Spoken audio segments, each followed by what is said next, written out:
¿Qué tal? Buenas tardes. Bueno, las principales variables son las macrofiscales nacionales, de eso no hay discusión. 5% de crecimiento del producto, una inflación interanual de 29%, un dólar de algo más de 100 pesos. No lo discutimos nunca, se toman las pautas nacionales y igual que los recursos de origen nacional, que hacemos exactamente lo mismo. Las principales, lo destacable del presupuesto, bueno, es un presupuesto que buscamos volver a la senda del superávit corriente, que de funcionamiento del Estado tengamos algún excedente, ¿no? Sobre todo la premisa es no gastar nunca un peso más de lo que recaudamos. Entonces, volvemos esta vez, son 4.000 millones de pesos de superávit corriente, un poco más o bastante más, son 13.000 millones de pesos si lo vemos como superávit corriente prima, resultado corriente de funcionamiento positivo, ¿no?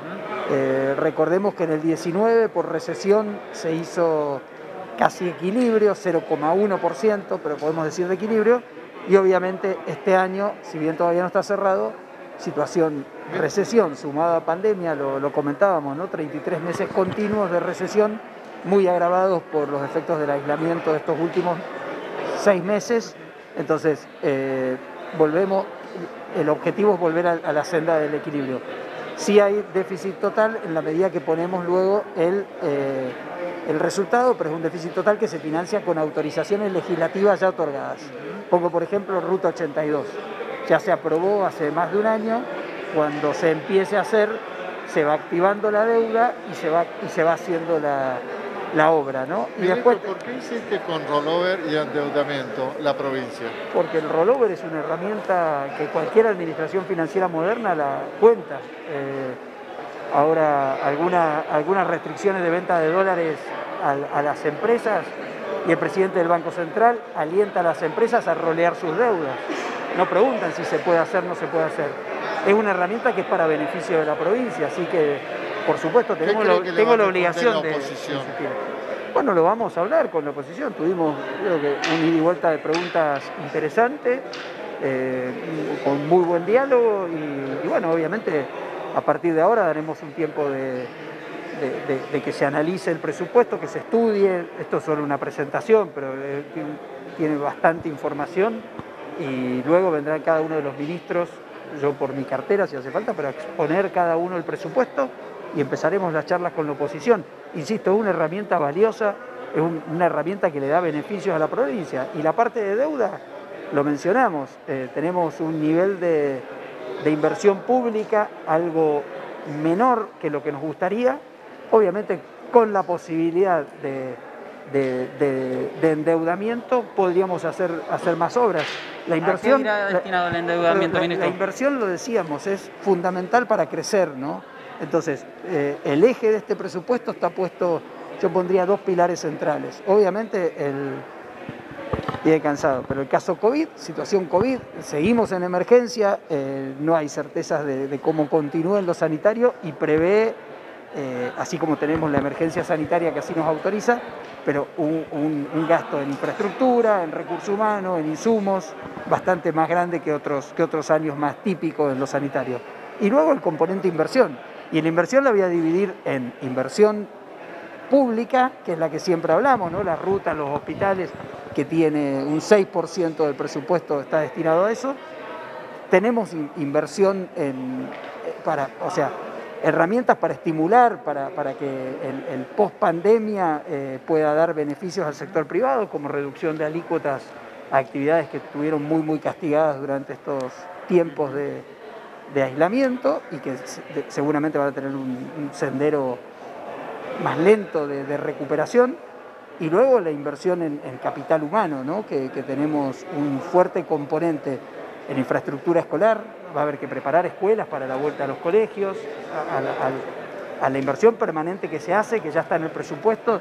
También planteamos algo con endeudamiento en la reinserción de chicos al colegio, en la colectividad, o sea, en materia escolar va a quedar algo bastante distinto a lo que estamos acostumbrados de nuestros chicos hasta hoy. ¿Cómo se compensará la rebaja impositiva y la caída de recaudación por caída de actividad económica para poder llevar adelante los gastos que tienen pensado? Bueno, por supuesto que está previsto. El costo de estas concesiones en lo impositivo son 50 actividades que bajan ingresos brutos al 50%, se elimina una alícuota incremental para esas 50 actividades, otra industria que también bajamos 75% el ingreso bruto porque es una industria muy creadora de empleo formal joven. Entonces, son 750 millones de pesos y está contemplado. Hay mucho otro de costo fiscal en los programas que lo ponemos en la economía, que es Mendoza Activa, por ejemplo. Está todo considerado. Ahora, el gran desafío, reitero, es crecer, ¿no? En la presentación le mostraba a los legisladores cuántos meses ha crecido y cuántos ha caído nuestra economía en los últimos 12 años, 150 meses, y lamentablemente tenemos que decir que 75 meses tuvimos de caída, 75 meses tuvimos de crecimiento, pero las caídas fueron más fuertes que los crecimientos, ¿no? Reitero, el tamaño de nuestra economía, si a eso le ponemos el crecimiento de la población, algo más del 1%, tenemos una población un 15% más grande, los efectos son realmente muy complicados. Hay que estimular el crecimiento, si no, esto es más como país que como provincia, pero dentro de las posibilidades de herramientas fiscales que tenemos, las estamos usando en este presupuesto para eso, excitar la economía y que la recuperación sea algo más rápida. Este presupuesto en un escenario inflacionario como el que tiene el país y la cuestión desestabilizante de la moneda norteamericana? Bueno, está previsto un 29% de inflación. La cuestión desestabilizante, hay que decirlo, o sea, los problemas los tenemos en el peso, no es desestabilizante de la moneda americana. Cada vez necesitamos más pesos para comprar cualquier bien, ¿no? Y en este caso para comprar una moneda, que es el dólar. Entonces tenemos previsto, insisto, los resultados de las macrofiscales y siempre las flexibilidades que permite el presupuesto, porque muchos años, digamos, hay que decirlo, hemos previsto, o a nivel nacional se preveían inflaciones del 17-20% y terminan en más de 50%, ¿no? El presupuesto tiene la posibilidad de manejarse aún con esos cambios. El ministro Guzmán del endeudamiento. El ministro Guzmán dijo en las últimas horas que podría revisarse el presupuesto si continúa el tema de la pandemia. ¿Cree que en el presupuesto de Mendoza podría pasar lo mismo? Bueno, la ley de emergencia es sanitaria, pero también es administrativa, económico, social. Entonces tenemos alternativas que sin necesidad, obviamente se revisa el presupuesto, pero son facultades que nos otorga la ley, ¿no? Ministro, fuera del endeudamiento, ¿qué porcentaje va del presupuesto a obra pública? Y si es para reactivar sobre todo la que quedó paralizada, digamos. Contablemente es el 15%, pero eso incluye un porcentaje muy grande que es Portezuelo del Viento, que no es, va a ser obra pública, pero hoy está registrado, como es una inversión fiduciaria para la provincia, perdón, pero es contable, tiene que ser registrado, es el 15%. Neteado de Portezuelo es el 6%, es un nivel bajo, a ese 6% habría que sumarle lo que se pudiera hacer de Portezuelo este año, obviamente. ¿Hay más o menos presupuesto 2021 para salarios estatales?